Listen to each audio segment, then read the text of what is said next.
Welcome everybody to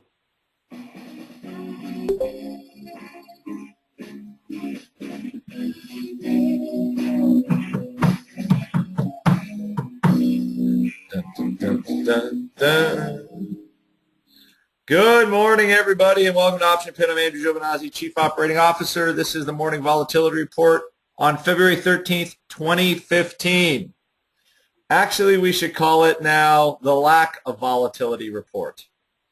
At least short term. A blog on SPX making new highs and actually new lows in VIX for the year.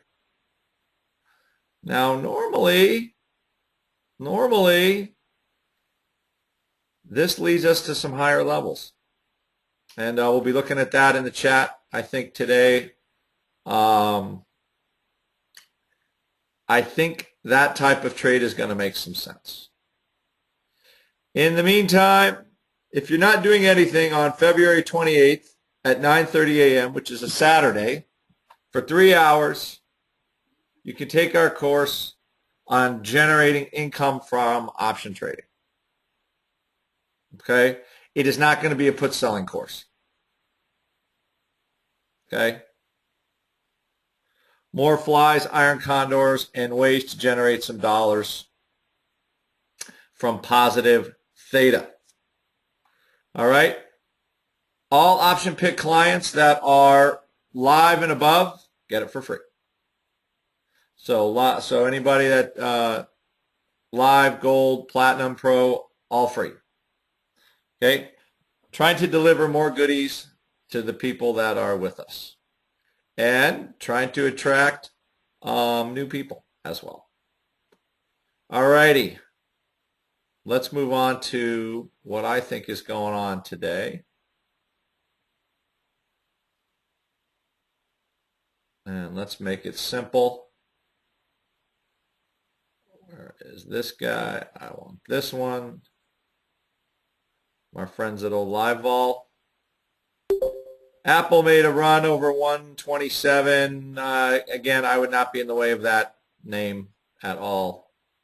It is starting to take on, let's just call it happy proportions. Google finally catching up. Made about a, I don't know, $25 run the last couple days. Most stocks up. I believe oil today up. Kind of, again, I think this is kind of a hard sector to trade, except maybe, you pick some selective oil names that got totally obliterated and sell some puts in them, something like that. We've done that off and on. Currently have a position in PBR that's starting to get a little better for us. Should be actually up money today. However, what we do have is we have kind of the harmonic convergence, just let's say. So the theme for me is the only thing that's keeping, let's say, VIX up, besides oil being volatile, that spills into the rest of the market. Obviously, it's about 10% of the S&P, it's about 10% of the market cap, all these energy companies. So that's going to spill into the market. As long as oil stays volatile, it's going to keep VIX relatively volatile. So 12 vol, you can forget that. But we're one handle away from 14, which is my low target for volatility. I thought we could see that if the Greek situation gets solved. And right now, we're 102 away from that. I think that's a significant number mentally, mostly because we're now below the 1% a day average. And the market seems to be okay with that. So generally, rising stock prices and falling volatility is relatively confirming, and it still is right now. We took a lot of the weekend. I think the 3-day weekend is pretty much out. I would not expect to see too much more weekend effects coming out of the VIX right now unless there's a real markdown in price. Like a serious selling of all. So where do we look? As always, Keep an eye on your 30-day out strike. Okay, right now this is the hot strike area for VIX. You know, you're starting to see a little bit of contango back in. Obviously, these Februarys are gone. But now, again, this is over this Feb. So, again, as soon as you get that curve a little lower in the front, that short-term implied vol in the term structure in the index starting to point down again, that's generally pointing for lower realized vol for us. Okay, market is starting to expect not so much out of Greece. If we see this curve really drop down, if you start to see that Feb at the money go to 11 and get below everything else, now we're talking something. But, you know, we have fair vol out here, fair amount of volatility. This little dip up here is a dividend effect in the March 20. So just be cognizant of the market is starting, but has not gotten fully on board pricing lower realized vol. Okay, 30-day vol is 16 in the SPY. That is pretty solid. Okay, so what I at least for me mentally, I do not discount that number. Okay, it's not that we can stay up here. Now let's just take a look at this for 1 sec so you get an idea.